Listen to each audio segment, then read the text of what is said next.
Hello and welcome to the Raptors Show, powered by DoorDash on Sportsnet 590 The Fan. I'm your host, Will Lou. A reminder, we are streaming live on Sportsnet's YouTube channel and also airing live on Sportsnet 360, Monday to Friday between 2 and 3 p.m.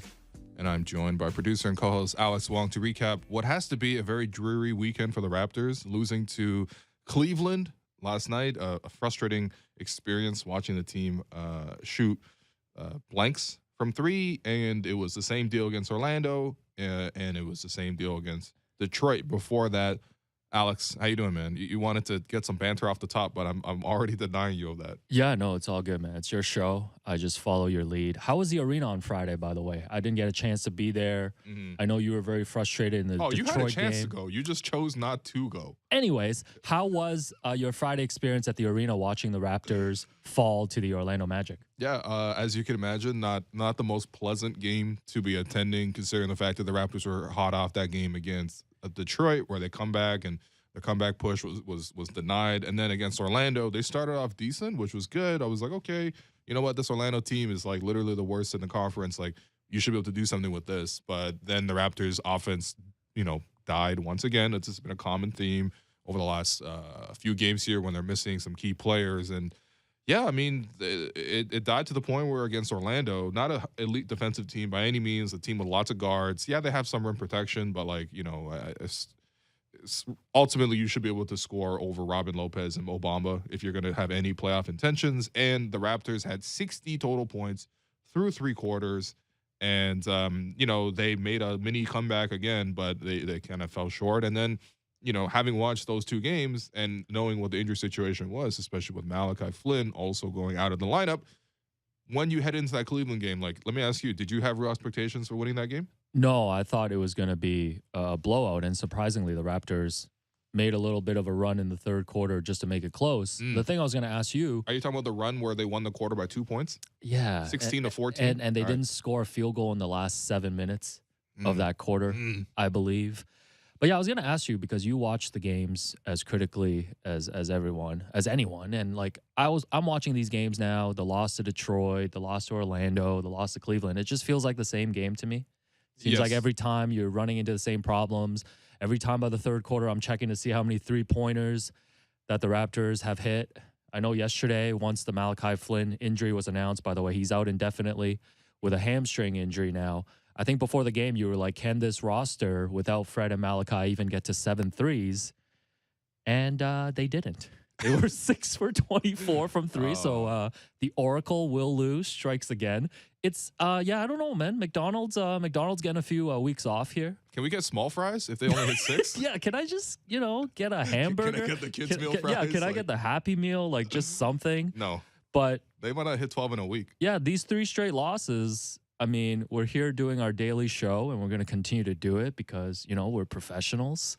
But yeah, this would be a spicy program today. We could talk 57 minutes about Ronald Lou's birthday, but we can get to that. We'll get to that. We'll get to that. Segment. We'll also get to we'll also get to Chris Boucher extending an invite for you to go on his podcast, because that's all anyone was messaging me about this weekend. We will get to that in the second segment. But yeah, just watching these 3 losses, I mean, I think sometimes you can say, okay, there's obviously injuries, right? No Fred, no OG, no Malachi.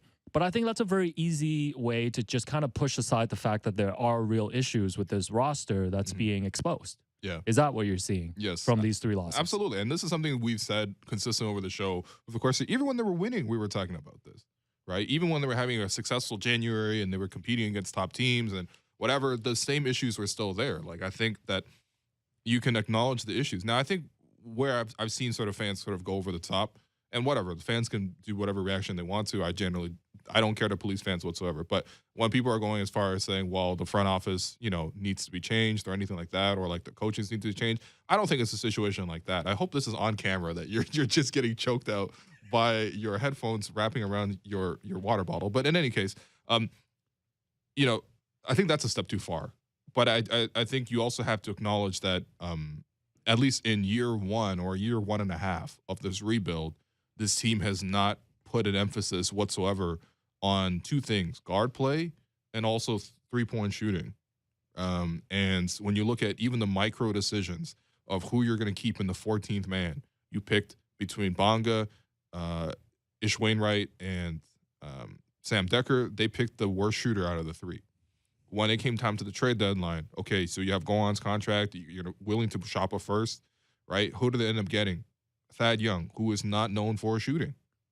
15 years in the league, he's not known for his shooting. He's not going to suddenly come in here and be Kyle Korver, although that's essentially what the Raptors are asking him to do. Hey, Thad, run to the corner and knock down some corner threes, and if you hit 4 or 5, we might be good for the game. That's not his role. That's never been his role, and why are you asking him to bring him in here to do something that he's not, like, the best at him doing right now? So when you look at the small decisions in the roster, they haven't prioritized shooting. So when you get to a situation where you have Fred going down with an injury, some people will link it to the fact that he played heavy minutes and things like that. To be honest, you can't say for sure how injuries really happen. But even if you do want to link it to the minutes load, well, there's a reason why he was playing league-leading minutes per game before he was injured, because there was no depth at guard. The Raptors all season have had 2 productive guards. Been between Fred and Gary, both guys having career years. And then when one of them goes down, the Raptors generally can't compete. And you know what? That's fine. I understand, because like the Raptors had a vision for the roster, the Raptors, whatever, but you can't have it's not tenable to have a situation where you suffer one injury and your whole team goes down. The perfect case was against a team like Cleveland last night. Cleveland has suffered more injuries this season than almost any other team. Vital injuries too, the starters, right? Colin Sexton goes down. Ricky Rubio goes down. They bring in Rajon Rondo and Karis LeVert. Did you see them in the game last night? No, because they're also hurt. And then Jared Allen, their all-star center, gets hurt 10 minutes into the game. Now he's going to be out a couple of weeks. But they have depth to bring in at all those positions, right? To the point where you look at, I mean, it got really dire for them. They were bringing Ed Davis off the bench, right? Did you know Ed Davis is still in the NBA? The Raptors drafted him back in 2012, I believe. Right. Yeah. No, I wasn't aware, to be honest. Okay. All right. Yeah. That's why I watch the basketball games. No, but I think you make a really good point. No, but they have the depth to do it. Yes, whereas the Raptors have zero depth. Like, you suffer one injury to a guy that you're playing league-leading minutes, which you can anticipate happening, especially for a guy who's like 5'11" and takes a lot of contact. You can anticipate him just wearing down over the course of a year if you play him like that. But how do you not surround him with enough, like, support? Like, you can't have a situation where you lose one guy and then your whole team can't compete. Like, what's been frustrating for me in the last couple of games, not just that they're losing games that are relatively winnable. I thought even last night it was a winnable game. Orlando and Detroit, certainly winnable games, right? And the reason you're on a 3-game losing streak is because mathematically you don't even have enough like shooting on the roster to potentially win a game. The Raptors struggle to get 100 points. Yeah, how do you come back when you're down like 12 points? No, when you don't done. have any offense. Yeah, and I love when they're like, I think Alvin said this on the broadcast, like, well, it's only a 3-possession game. No. The Raptors' possessions are only 1s and 2s. No, yeah. When it's a 12-point game, it's actually a 12-possession game because the way they're shooting free throws as well. Yeah, they got to split them all. You need Mark Davis in there to be, calling the defensive 3 seconds and then hopefully get a free throw, and that's a 2-point possession. Mark Davis is our clutch scorer in that game. But I think you make a really good point about the injuries, and it's not just the Cavs. Like, I was thinking about the rest of the Eastern Conference. Like, the Miami Heat are first right now in the East, and they have missed Jimmy Butler for an extended period. They've missed Bam, Kyle for an extended period. The Sixers have dealt with injuries. The Bucks have dealt with injuries with their big 3. The Bulls are playing without Lonzo and Alex Caruso for an extended period. So you go up and down, and I think this really illustrates the issue with the Raptors. And again, it's nothing new, right? Like, we've talked about this. We knew this, and I think the 8-game win streak was really good because you had the core 5 guys healthy, and Nick was able to play them for those extended minutes. And you can still have a good long-term takeaway of, hey, we've got these 5 guys that if we don't miscast them in roles where they're required to play 40-plus minutes, because as much as we are celebrating Fred's season, and he's had a wonderful season, made the All-Star team, I think you'd agree with me that on a winning team, on a team that can manage itself over 82 games and compete in the playoffs, you cannot ask Fred to be doing this much on a good team. Well, I mean, look, you either can or you can't, but ultimately you need to give every single person at least a credible backup. And that's the thing. Nick has not felt comfortable with giving anybody the credible backup position at point guard. Now, of course, with Fred out, we saw Malachi step into that role, and it's highly unfortunate that as soon as Malachi gets that chance, he now picks up an injury. He's now going to miss more time than Fred's going to miss, and Fred's going to be back before him. So we don't even know if the opportunity is going to be there. But ultimately, like, that hasn't been an option that Nick has been comfortable with. To be honest, Malachi, outside of playing the last few games here, hasn't produced enough, I guess, for Nick to even give him that confidence. But the thing is also there's just redundancies on the roster. Like, the Raptors consistently put out lineups where there's 1 or 2 shooters maybe on the floor. and sometimes 5 non-shooters. Like 5 guys who the other team has to look at and say, if we can help off of him, and that's a real issue. Like, for example, you're seeing Trent Jr. is trying to do his best right now, but I think there are limitations to his playmaking and his play creation. Plus, he's just been in a slump. He's missing some open shots. That's fine. Again, these are normal things that happen over the course of the season. Can't expect a guy to be like red hot all year, right? So who's going to come back him up? Well, when Gary checked out of the game yesterday, the Raptors turned to Yuta as the only floor spacer, or Svi as the only floor spacer. By the fourth quarter, they had already put in a guy that they just signed on a 10-day deal, Armani Brooks, to come into the game, and he's their floor spacer. And did you know, like, all these guys who are the three-point specialists, they're the only guys on the floor who shoot. So that makes it really easy. If the Cavs even wanted to, they could just face guard them and deny them the shot. Same thing happens with Gary, by the way. So you're not going to be able to, drive and kick to these guys. Those guys aren't being helped off of. But ultimately, even if you do choose to help off of them, these guys are going to make shots. Utah's not going to come in there and bang 4 or 5 threes. You know that, right? Svi's not going to come in there and make any threes. 0 for 2 yesterday, including one where Pascal broke down the defense, kick out to the corner, wide open look. He has one job, and the job didn't get done.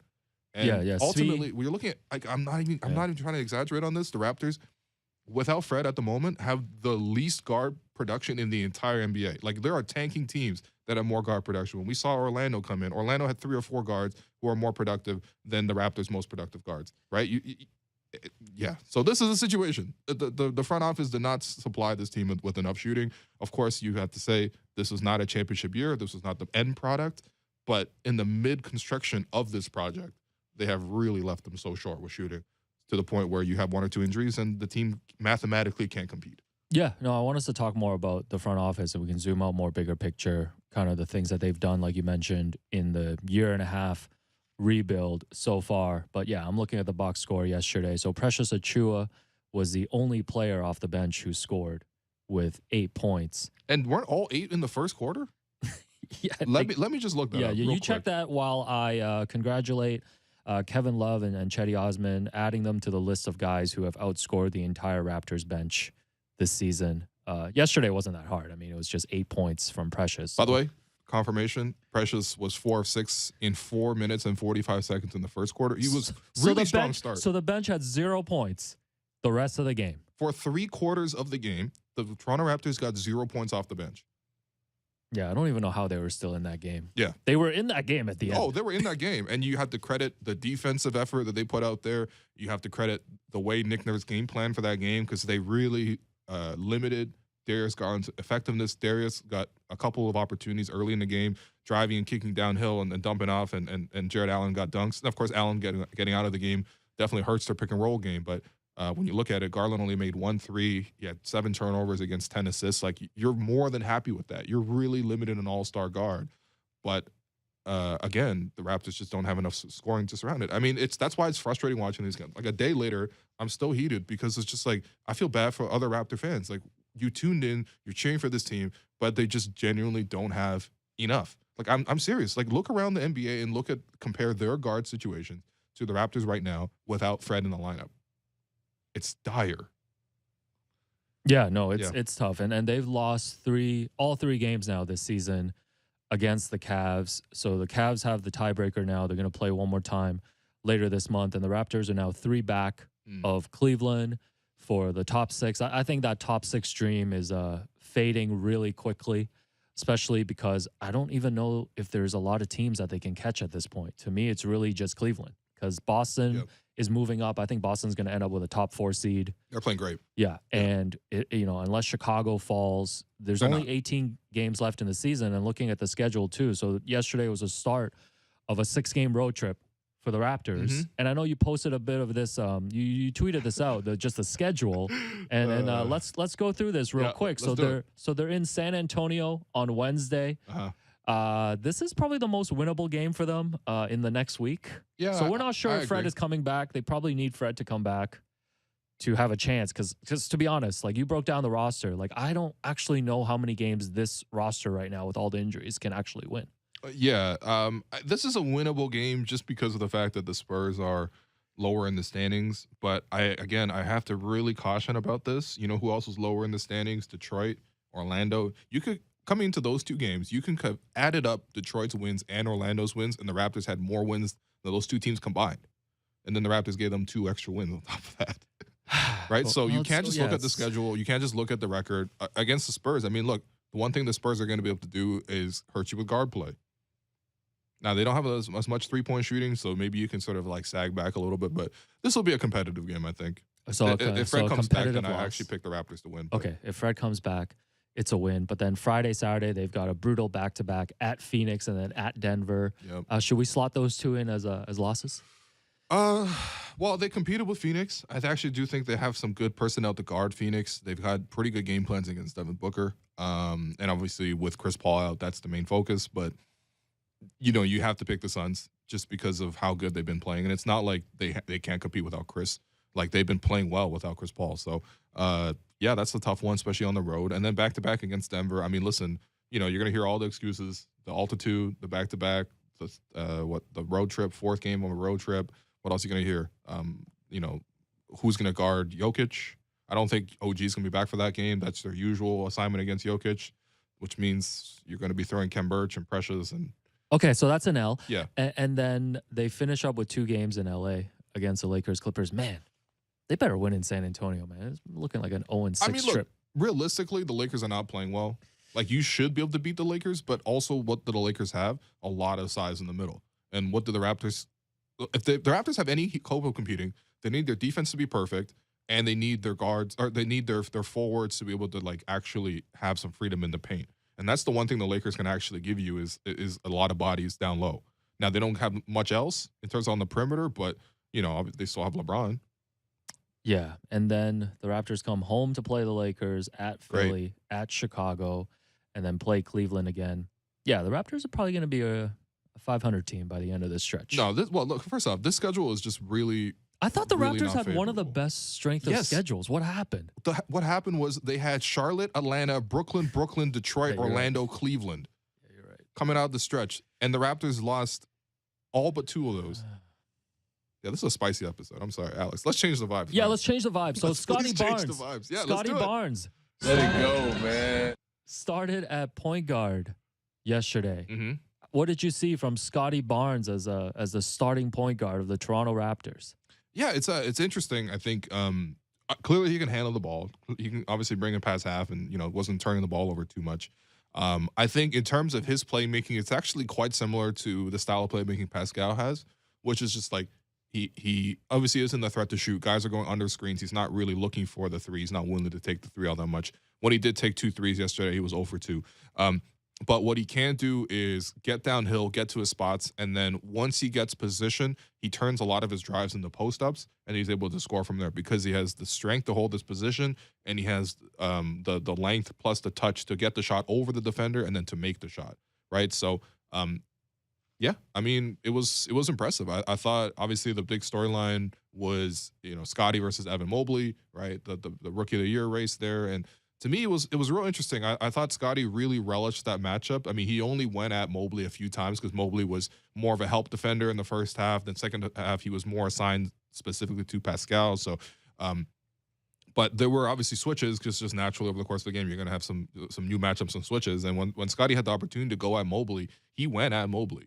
And there was that play in the first half where he, drove, got into that post position, crossover, and then the hook shot for the and one. That was really nice. And I think Scotty really got up for that matchup, which was really fun to watch. And to be honest, I think especially with the roster being the way it is right now, I want to see Scotty have the ball even more. And this is probably something we've said consistently over the course of this whole season of the show. But especially right now with OG and Fred missing, like you need more play creation. And you're looking at a limited roster in terms of guys who aren't like offensively like skilled. Like, and obviously that's relative, right, to NBA players. But like we can be objective about that. That's not a roster that has like an abundance of NBA scoring skill. So you're looking at which of these other guys can scale up their production. And Scotty to me is a guy you can scale up. If Scotty shoots 20 times in the game and shoots 8 for 20, I'm fine with that. Right. But I think clearly right now, Gary and Pascal are being overextended, especially in the way the defenses are guarding them. And that's why you need a third guy to come in. And I think Scotty has done that, but you can do it even more.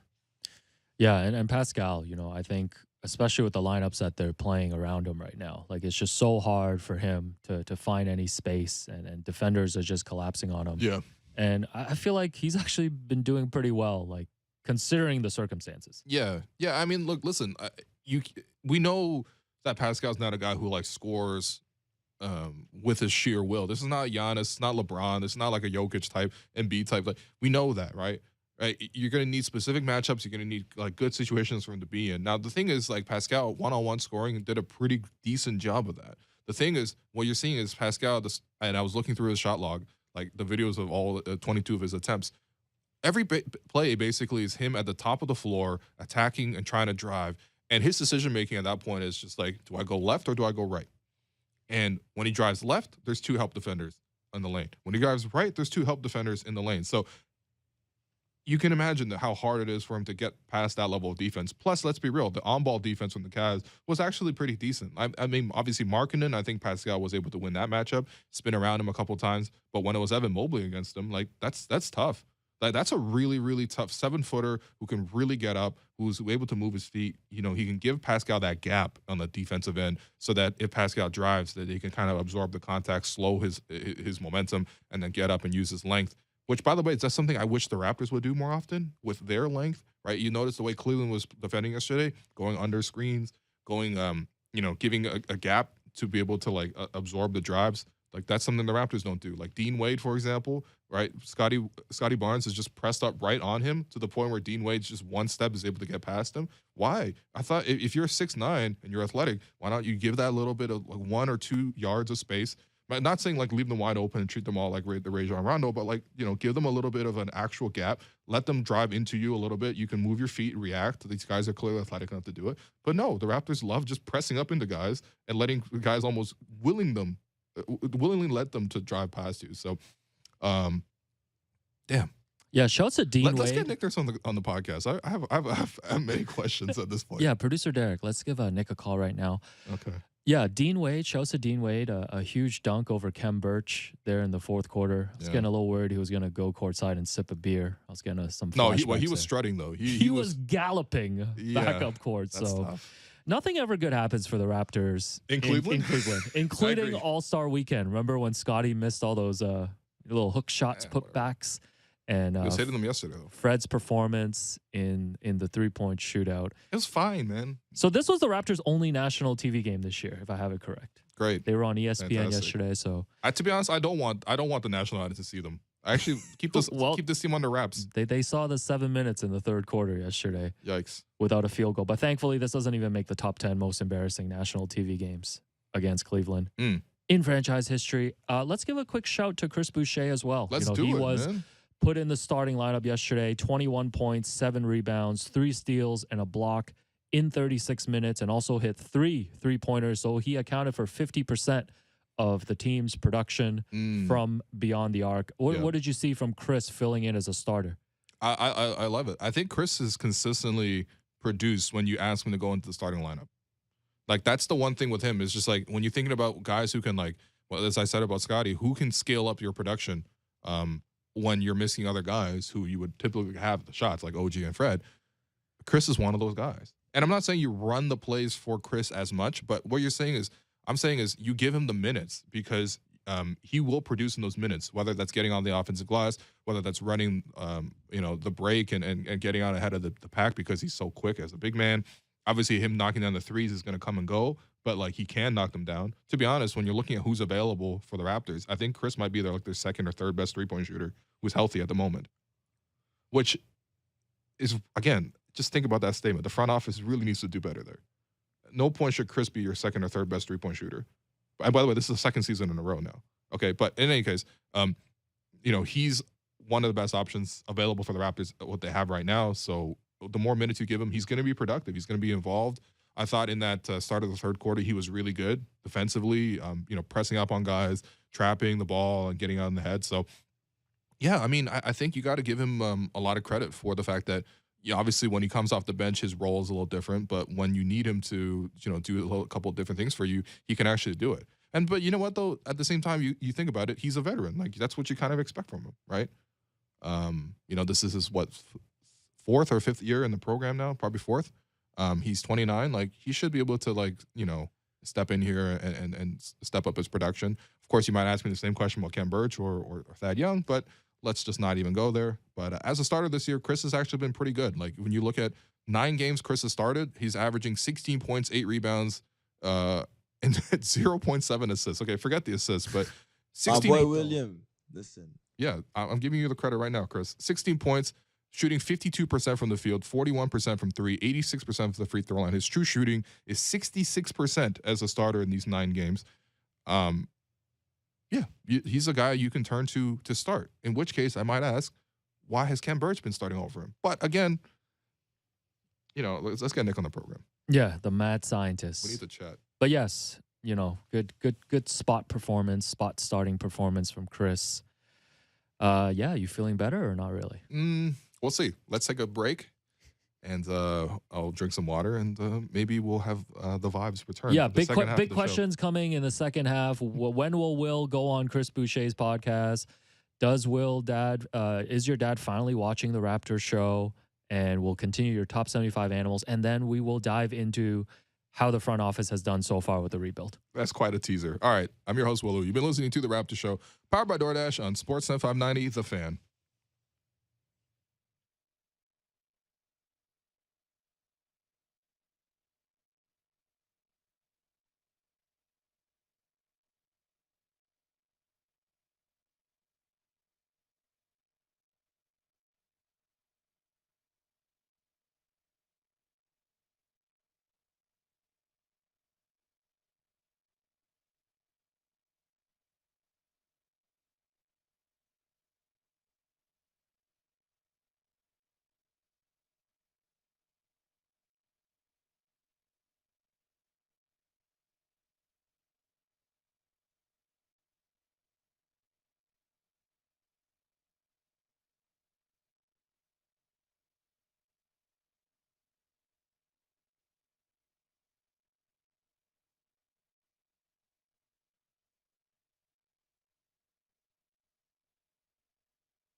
Welcome back to the Raptors Show, powered by DoorDash on Sportsnet 590 The Fan. I'm your host, Will Lou. I continue to be joined by producer and co-host Alex Wong. The vibes have been fixed. We're all good. We're going to have some fun in the second segment, not be so down on the Raptors. So let's be real. Their performances have warranted that reaction, but you know what?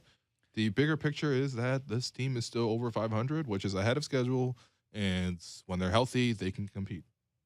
Okay, yeah, great We can agree with perspective. that, Should, yeah. should we take the next month off before the play-in tournament, before the Higher Ambitions Bowl here in Toronto?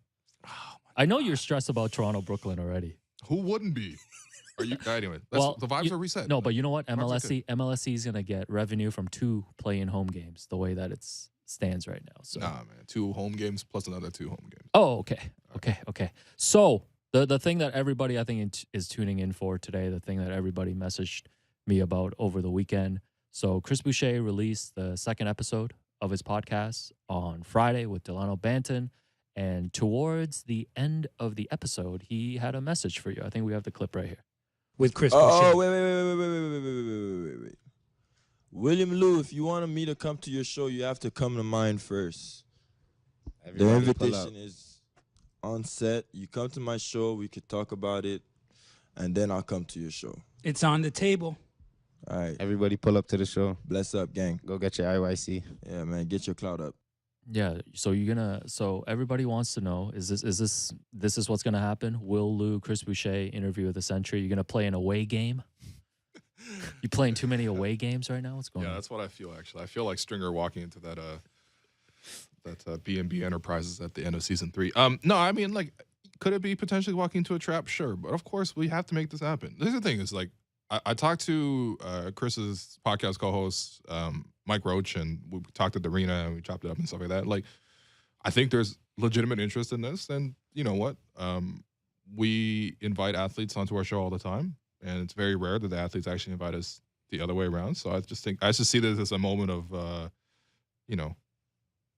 just a nice opportunity, man. Who knows? I mean, it's cool. I'm curious to see what Chris will ask me and things like that. I mean, I know some of the things we'll talk about, which we'll definitely, be able to cover on the show. But for me personally, like, I think there are things that are regrettable that get said. But I'm willing to apologize for any of those things. But I also, need to set the record straight that if anyone has listened, and apparently Chris has listened to a lot of the program, but it's just like, I mean, just go back and listen for, as soon as Chris started playing better, what the tenor of the show sounds like.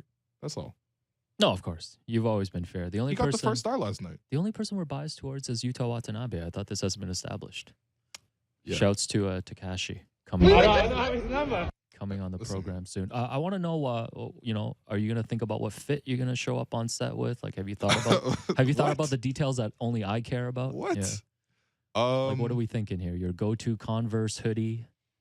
No, I Maybe mean, this new all black outfit you've got on today. Shouts to the SVP online. that's sale. right. That's why I figured out the SVP is does online sales as well. Maybe so. you can hit up Sportsnet and see if the marketing team can, expense a Chris Boucher jersey. You know what? It would actually kind of be fun if I did wear a Chris Yeah, Boucher jersey just to show on the thing. respect, Yeah, you know?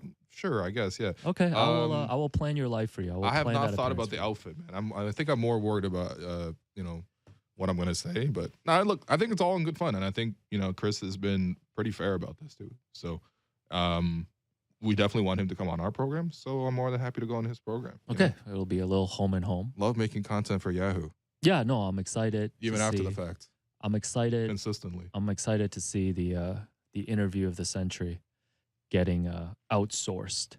Anyways, also noticed. So what happened on the weekend? I know we talked about this a little bit on Friday. It was your dad's birthday. Was it Friday? No, last Thursday, the 3rd. Okay, and he turned 57.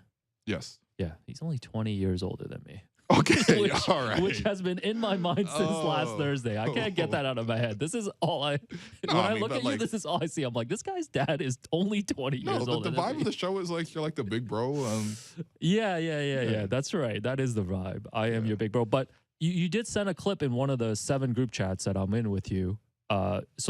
Is your dad, is your family like watching the Raptors show now? Because we did talk about this early in the year, and I know because of your dad's work schedule, he's a huge morning show fan. That's right. But it sounds like Exclusively the 6 to 6:30 block. Right. But Blake, when you're listening, and JD and Ailish, please shout out my dad yeah, shout out Ronald. in that specific block. But he has not been keeping up with the Raptor show this season. Has anything changed? Are there new developments in terms of him following the show? No. But, Okay, cool. Yeah. All right, good to know. No, but I mean, look, listen, I showed him on the Sportsnet Now app how you can find the show, and we casted the TV. My grandpa is like, doesn't fully understand, because he's like really old, like doesn't fully understand that like just because I'm on the TV, because I've cast the video to the TV, doesn't mean that I'm actually on the TV at that specific time. Right. But I mean, I guess he could tune in between 2 and 3 p.m., but I think that's usually when he's napping.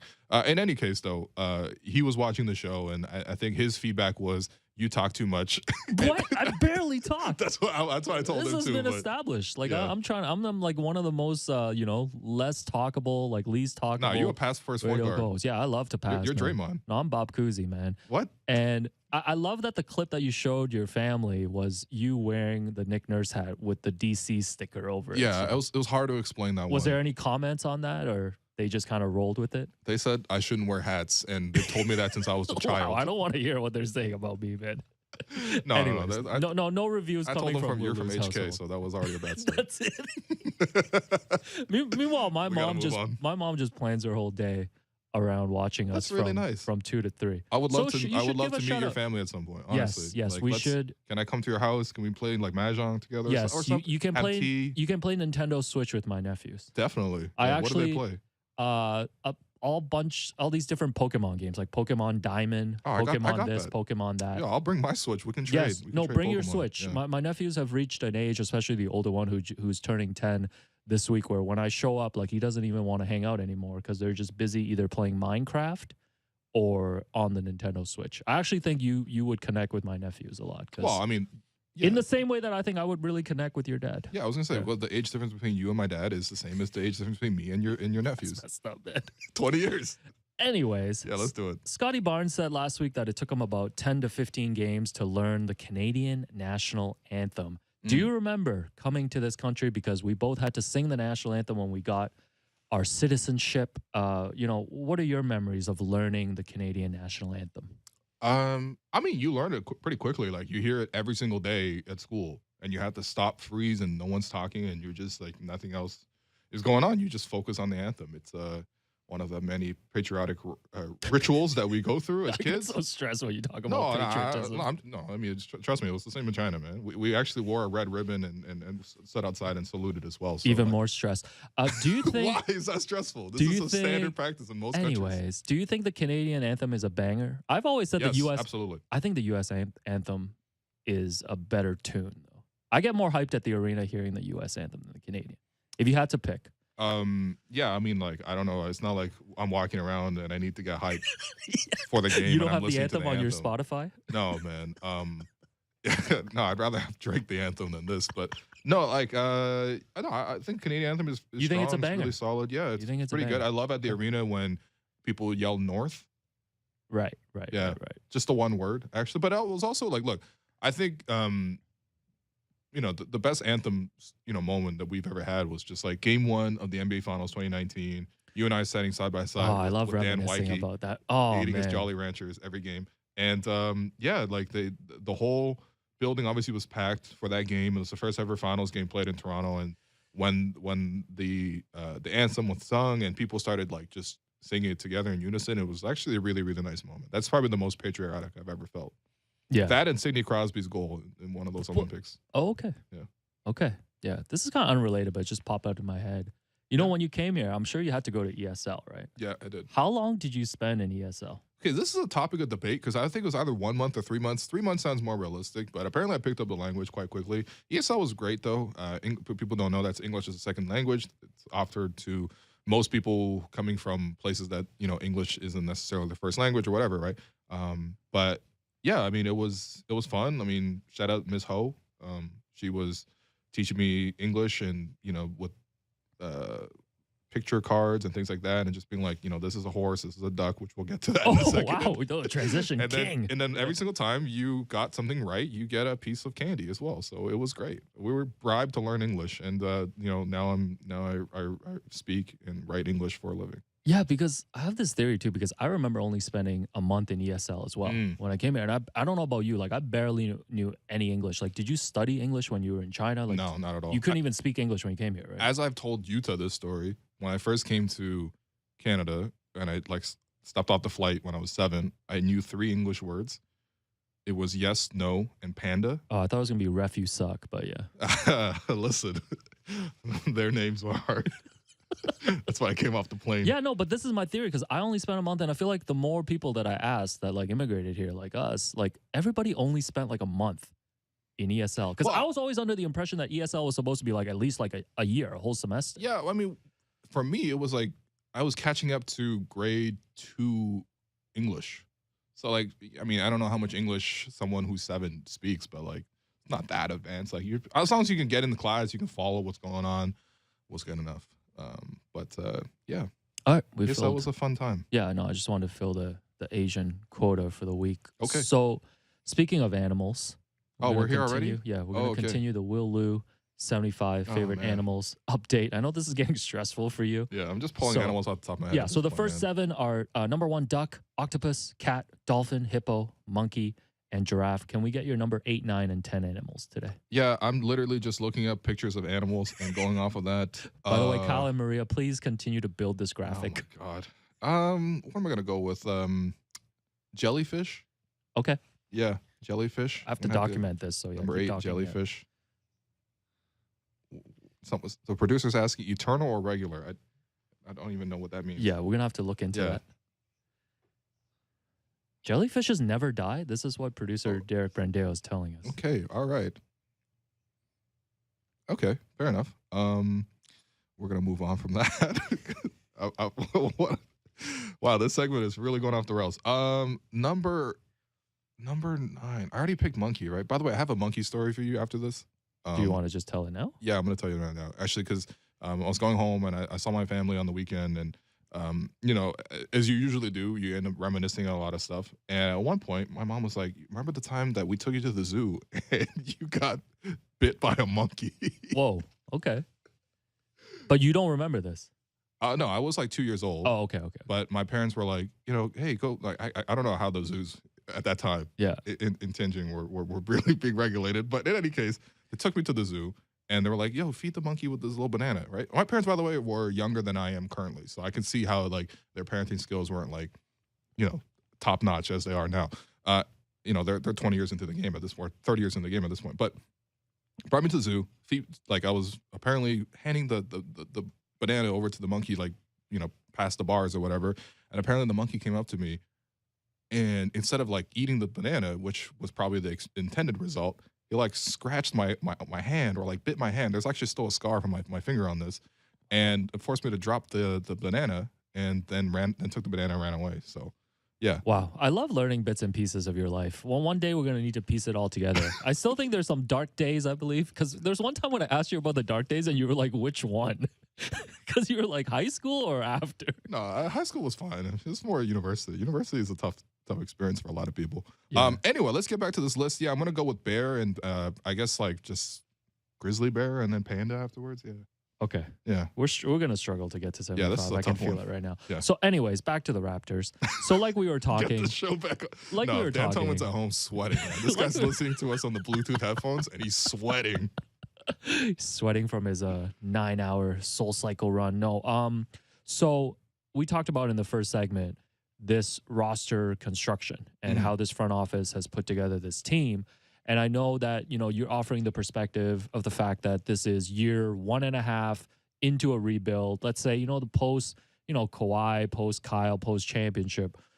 But I wanted to just dive in a little bit to the front office with you, kind of look at the pros and cons, the things that they have done well, and things that they have not, and maybe get your insight too on what they should do or what the expectations are for this offseason.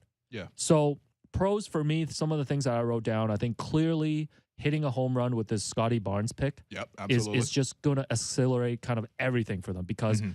It already has Yes. this season. Yeah. you talk so much about how are the Raptors going to get back to contention. Like Scotty is your path back to contention. Yep. If he does develop into a superstar. And I think along with that, they've had a really stellar draft record outside of a few misses. If anything, they've had such a good record that I think when a player like, say, Malachi Flynn doesn't develop right away, it stands out even more because there's such an expectation no matter Right. where you get the player, whether he's in the lottery, in the late first round, late second round, there's just always expectations. And he can play too. That's the thing. Like, He can I know play. people are like, look, you should take Desmond Bain. I'm sure the front office is given the choice right now what to take Desmond instead. But like, I mean, it's not like Malachi can't play. He did win a Rookie of the Month, right? He, we've seen here, obviously he's been getting inconsistent minutes, but in the 3 games where he's been asked to play a lot more in the last 4 games, Malachi's averaged 36 minutes per game, shooting 57% from the field, 55% from 3. He's averaging 4 rebounds, 5 assists, and 16 points. Like that's, I mean, I don't know what the average outcome for a 29th pick is, but like it's not much higher than that. No, for sure. So, So it's not even as big of a miss, I think, as people might feel it is. It's as you mentioned, it's a relative miss because Yeah. the standard is high. Yeah, the standards are so high. And, I think adding to the pros of what the front office has done has been the development. And you look at the long term potential of guys like Gary Trent Jr., Precious Achua, Delano Banton, and also really just a quick turnaround because most teams, when they lose like players like a Kawhi, like a Kyle, and then you Yeah. add in like Serge, Mark, Danny Green, like all these guys on a championship team, it sometimes takes half a decade, Takes a a full while. decade. You look Yep. at teams like Sacramento, you look at Detroit, like teams are still rebuilding after so many years. Mhm. Instead, the Raptors had one losing season in Tampa. Even with the recent struggles, you would think they're probably going to end up around 500, over 500 this season. So those are like all the pros, right? Yeah. In terms of like, how the front office is done. Yeah. I want to hear from you though in terms of the cons, Yeah. like things that stand out to you, things that you might be disappointed with the front office about, or things that maybe you expect more from the front office. Yeah, I think really what I'm expecting more is just like more shooting and like not even just like more shooting necessarily right now. Because again, I'm not expecting them to like trade all their assets to get like immediate players that contribute. Like we know that this is not the contending team this season. We know that, right? But I think what I want to know is that like in their vision of the team, they actually do value 3-point shooting the way it should be valued in the NBA, which is very highly. Right, the game right now is a lot about how well you can shoot the 3, how many guys can shoot the 3, how many can create their own threes in addition to catching and shooting, right? And that's the part for me where I'm a little bit worried about the idea that the front office really has it in their minds, based on the acquisitions, that they can teach everybody how to shoot. They're not worried so much about whether you can shoot right now. They worry about if you have the physical build to play defense at a high level, to play interchangeable 6'9" essentially, and then like afterwards. We'll teach you how to shoot, right? Which is fine. Like you know what I feel bad for? I feel bad for the development coaches. You know how much they got to run to chase down the rebounds every day? It's good cardio for them, The great cardio. Jim Sand must be the most conditioned man on earth. Yeah. But in any case, like, I want to see a sign that they value shooting, right? Because I know they have taught shooting to a guy like OG, right? They have kind of taught shooting to a guy like Pascal, but like, we're talking about guys who really, really need work that like 3 or 4 years down the line can shoot. And when you look at the recent acquisitions, like they really love acquiring guys who don't have the 3-point shooting skill set. And then you end up in situations like this where you don't have enough 3-point shooting. So that's all. I just want to see a sign. That's all. Yeah, and we've talked so much about the style of play that the Raptors wanted to go with this season, and then really kind of finding players that fit that 6'9" mold. And I thought you had a really good description of what it's like to just build a team, with this one mold. You talked about this on the Raptors Reaction podcast. I think we have a clip here. Basically, the way the Raptors build the roster is like if you pack for a trip and only pack 2 pairs of underwear, like you're eventually going to run into some real issues. People are going to look at you like you're really foul. People gonna look at you like you're really foul. Oh, what's wrong Is with this- that line? This is personal experience. No, not at all. I always overpack on the underwear, but I feel like this is oversharing at this point. But Okay, yes, yeah. I feel like you made a really good point with that. So I guess my question for you is, now that we've seen clearly what this team can and can't do, and now that we are going into the offseason, we know that they have to address the shooting, all of that stuff. Do you think this Raptors team, like if you were the front office, put yourself in their shoes, like are you looking at changing the playing style a little bit? Like are you looking at kind of just mixing it up, or are you going to keep doubling down on this and counting on, like you said, the internal development and building shooters and things like that? I think you can kind of do both. Like, I don't actually want them to ditch the identity. I think the fact that this is where the game is going, right? The Raptors are maybe ahead of the game. But the thing is, the lack of 3-point shooting is something that just needs to be addressed. So I'm serious. Like the Raptors have their mid-level exception coming up, the full mid-level. You have, I guess, no first-round pick, but you have the second-round pick. Like you have undrafted free agents. Like, just please value shooting. Like I know that. Because I know they value shooting, right? But like, please actually add shooters to this group because what you're seeing is like guys like Scotty and Pascal. If you want to play positionless and have them be creators for you, they can do that. They can affect the basket. They can score inside. But what is going to happen is guys they're going to draw double teams and they have nobody to kick it out to, right? And I don't want to see another situation where they're like, well, we're going to build a whole team, add no shooters, and then at the very end we'll say, oh, we'll add Svi for the minimum. Like I think we need to do better than Svi at the minimum. Like I think they should use a mid-level for a guy who can consistently shoot. Even like if you look back a couple of years when they got the CJ Miles edition, I know CJ wasn't like exactly the best Raptor or whatever. Ultimately, him guarding Kevin Love is something that still hurts me to this day. I don't know why Dwayne chose to do that. But in any case, like he was still able to come off and give that bench mob an option in terms of as a guy who will consistently look for a shot, hunt his three. And not only that, but defenses have to track him. Defenses have to stick with him. And so can you get another kind of guy like that? Because I think even just one or two of those pieces would really, really help this team. And I talk about not even just like help them win in the short term, help the other guys develop. Because when you're looking down years down the line, when Scotty's the number one guy for you and he's the star player, like I still don't anticipate him being the one that's splashing threes for you. He's still going to be driving to the rim and playing downhill, but you're going to need him to be able to find the reads, find the kickouts, and that's where you would hopefully have really good shooters available for him. So why not even give him that opportunity to develop and expand his skill set right now by giving him some shooters so that he's not just driving into traffic like he's doing in the last couple of games here. Yeah, the Raptors, the one thing I'll call out about them, especially these last 2 seasons, is they just have not been able to fill out these bench positions. Well, they just keep taking flyers. Yeah. But like your hit rate on flyers is very low. Whether that you're getting Alex Len, whether you're getting DeAndre Bembry or Yuta Watanabe or Stanley Johnson or Rondae Hollis Jefferson or Matt Thomas or Terrence Davis or like look at the whole bench right now, Svi, like your hit rate is going to be quite low. Out of all those, which one would you say is a hit? Yeah, it's hard to say any of them, to be honest.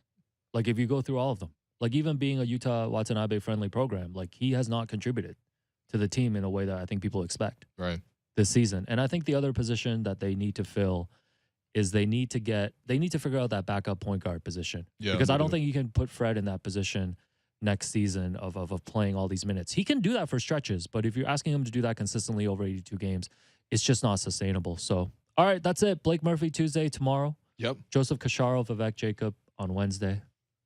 I'll see you soon, Will. All right, that does it for us today. I'm your host, Will Lou. You've been listening to The Raptors Show, powered by DoorDash on Sportsnet 590 The Fan. Make sure you find The Raptors Show wherever you listen to podcasts and subscribe. And please rate and review our show. Reminder, we're streaming live on Sportsnet's YouTube channel and on Sportsnet 360 Monday to Friday between 2 and 3 p.m. Thanks again to my producer and co-host, Alex Wong, to our board producer, Derek Brandeo, and Jennifer Rolnick for helping us behind the scenes with the YouTube stream. We'll talk to you soon. Finally, a message from our presenting sponsor. Discover the best seats in your neighborhood on DoorDash without leaving your home. So many options to choose from, and ordering is easy. For a limited time, you can get 25% off, zero delivery fees, and your first order of $15 or more when you download the DoorDash app and enter the code TheFan25. Fuel up for tip-off order today through the DoorDash